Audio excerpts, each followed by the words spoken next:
So, Dereck, so as we get closer to the fight, your body's going to be in that 16-6, 16-7, or whatever shape you're going to be in. Okay, you're going to have the head-to-head, you're going to have the weigh-in. We're not going to need any wire fences. We're not going to be worried about tables flipping from your side. No wire mesh to keep people apart. It's all good. As far as you're concerned, it's all going to be calm inside your head. Turmoil inside, but nothing coming outside.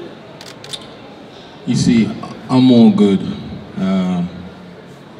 I don't think violence. It's only when someone tries to put violence on me, then I think violence. Right now, I'm all good. You know, I think that people want to see Tyson as well sitting on this next chair, don't they? That's why we're here. Yeah, we are going to get Tyson here at some point.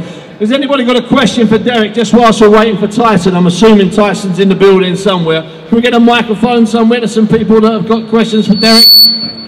Any mics in the audience?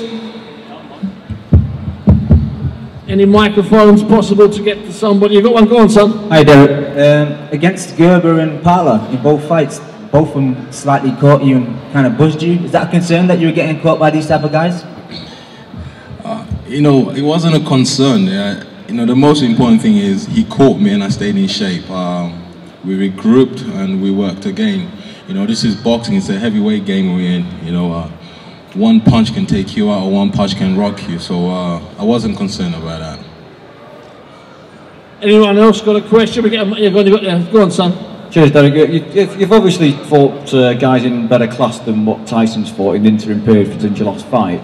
How are you approaching this fight differently to how you approached the last fight? I mean, obviously, we're looking at the style of fight. Are you coming down in weights? Is it going to be more in-out style, or are you going to brawl with him like last time?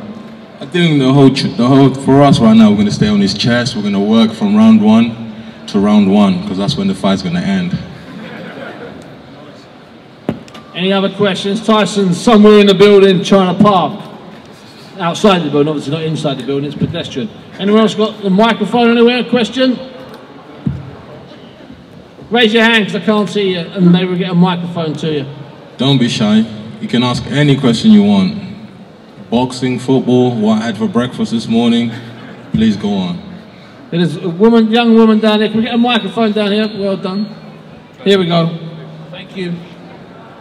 What's your training schedule like? I train from 9 o'clock in the morning to 1 o'clock in the afternoon. And I have the whole day free. Just one session a day? Why do you ask? Because I'm just going in the gym now, so I'm just curious. What are you working on tonight? What are you working on this afternoon? I'm going to do core. You're going to do core? Yeah. Let's have a butcher's. See all these fellas got excited, right? Hey. Cool. Good luck with that. How many sit-ups are you going to do today? Oh, good few. What's a good few? 2, 1 and 2? We'll see how it goes. I'm going to push the limits. You're going to push the limit? Yeah. Okay. I might join you one day. Okay. Good. Virgin Active, you're always welcome. Virgin Active. I'll be there. Okay. Dereck, do you do one session a day? Yeah.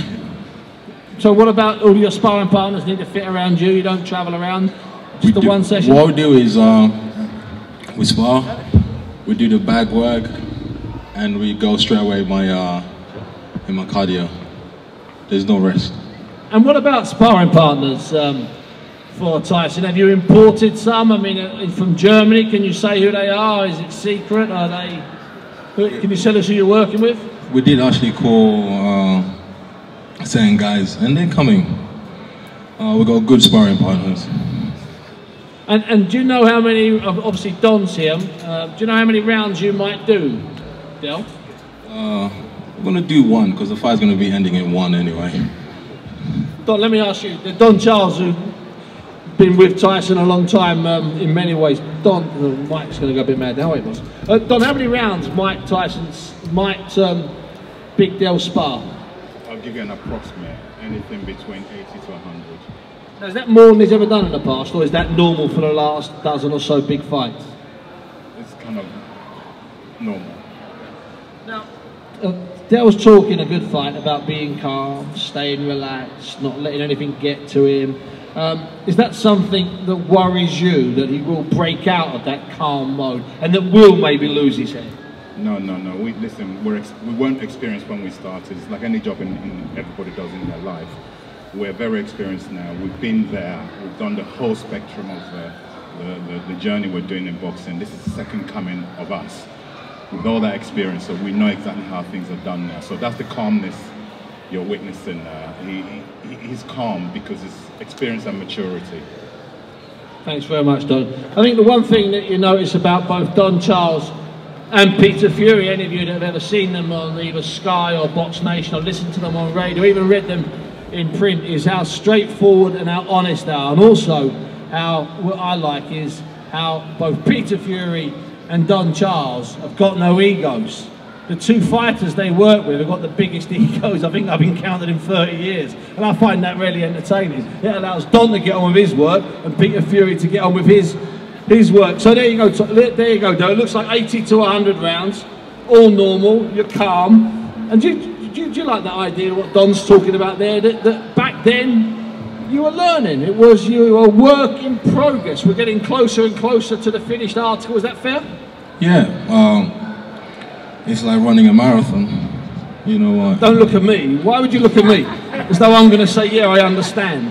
It's like running a marathon, you know. You go off and then you don't give up when you got about 4 or 5 miles left. You know, for us, we're just in this marathon race and we're going. And we got about 5 miles left.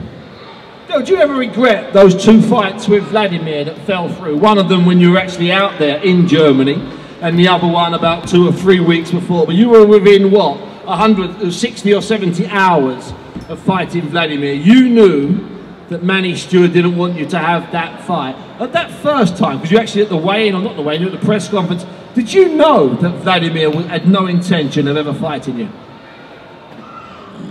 Sorry, this is the DVD the fight I want to watch. And we haven't got that DVD yet. Did we ask for that DVD? Knocking out Cunningham. Yeah, we would like to get that. Richard with the tickets. Del Boy needs a DVD of Tyson knocking out Steve Cunningham in the basement of Madison Square Garden. So Del, take me back to that night in Germany when there's there's 100 hours to go, but you know he's not going to get in the ring with you. We arrived in Germany. It was amazing. Everything was great. You know, the Germans do know how to chuck a party, to be honest with you. We had a hotel, me, Don, Francis, my other guys. And then the public record was great, everything was good. And I went back to my hotel. Now, this was on a Wednesday. Yeah, fight's meant to be on a Saturday. Yeah, and then my friend calls me now. He goes, oh, your fight's been cancelled. I was like, how'd you know? Because my dad is in America and he was just speaking to one of the promoters who put on that fight and he's told me the fight's been cancelled. I was like, that's a lie. I called Frank. Frank wasn't answering, his phone was busy. And then I went on the website and I realized the fight was cancelled. Did you actually get to speak to Wladimir once the fight was cancelled? Or were you basically, he vanished and you left the country? Yo, I left straight away. But we had a good chat after in Ibiza. I swam in Ibiza. With Wladimir, was that the one in the nightclub? Yeah. Who got evicted, you or him? He got evicted. He got evicted? Yeah. So you had a good chat before he got evicted? Yeah, before he left actually. Well, what did you say? What did you say and what did he reply? We didn't say much, we just looked at each other and we just a little tussle. And then after, yeah, to leave. Was his big brother Vitaly there to protect him? No, he wasn't there. So then the second fight gets made and that falls out of bed earlier. At that point, did you know that he wouldn't fight? The way I'm going with this is, after July 26th, the winner, in theory, gets a fight, the WBO title fight, against Wladimir. So do you think he will pull out, if you win, do you think he'll pull out for the third time? I don't know. Do you think Wladimir Klitschko's scared to fight you, Del? I think he's scared to fight real fighters. You know, everything he fights is handpicked. You know, the best fight he had was in Moscow. Povetkin. With Povetkin, but Povetkin didn't stand a chance because Povetkin didn't have the right style. You know, Povetkin's trainer is 5'5". Yeah. And how's that going to work if he's holding pads for you? You know, Povetkin is taller than his trainer. So I went to that fight to watch it. It wasn't working right for Povetkin. And he's just fought this Mongolian. Is he Mongolian? Samoa. Yeah, it's the Samoa guy. Alex Lepi. Yeah, and then it was a bad night. It was a sparring. It was a sparring. I don't know if it was even a sparring. I think you would sack him if he was a sparring partner. Yeah. So Dereck, let's assume you get through on the 26th of July, and let's assume it's still Klitschko as champion, and let's assume he doesn't want to fight you. You're going to end up having a vacant title fight. Who out there? Deontay Wilder's a name I keep hearing. Would that be someone you'd like to fight, Deontay Wilder? The crowd were talking about him earlier on. Do you know what? I always say, as long as I'm in my prime, I want to fight everybody out there who's at the top. Deontay Wilder, Chris Ariola, Steve Severn. You know, right now I'm fighting Tyson again. You know, I want to fight guys at the top. You know, I want to be walking down the street after everything is finished, and people can say, you know what, thanks a lot for that fight. You know, for that great fight you gave us. You know, I enjoyed that. I watched that in my house with my kids, and that's the way I want to be remembered. I don't want to be remembered of ducking and diving fighters. I want to fight real fighters out there. You know, win or lose, I just want to fight. Well, I don't think anyone. Yeah, it was worth a clap actually. I don't think anyone would ever accuse you of ducking any fighters. Do you think Tyson's under a bit of pressure because he's still got that 0 attached to his record? Do you think like it's a good thing, you know? His manager and his promoter done a great job for him, you know, keeping that 0. Most fighters want to keep their 0s, you know. They want to follow Floyd Mayweather, Joe Kawasaki, Rocky Marciano. It's amazing, you know. It's what happens after he loses. How does he come back? That's the most important thing. You know, we're in Manchester right now, and from the feeling I get, most people in Manchester don't really like him. He's never boxed in Manchester, has he? Exactly, yeah. I thought so. He hasn't. You know what? I never boxed in Manchester, but I love Manchester. And at that point, someone's meant to shout out from the crowd, and we love you, but it's not that sort. It's a crowd. It's almost like this crowd's waiting to be convinced on whose side they should come down on, Del. There's a couple of hardcore fans here and a couple of hardcore fans there, but the rest of them, it's almost like it's a political thing. You've got to stand up, you've got to sell yourself, and if you win, they'll buy tickets to see you. I know. They'll buy tickets to see him. I had an interview when I was upstairs. I did say, with this crowd right now, on the fight, the day of the fight, you don't know what you're going to get. You don't. It's either you're going to get the cheers or the boos. Yeah.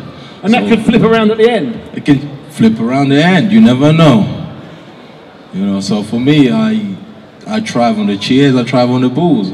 I don't mind as long as they come in to support the sport I love, and that's boxing. And he does thrive on cheers, and he does thrive on boos. Any more questions out there? Got some microphones over here. Go on, son, get one away.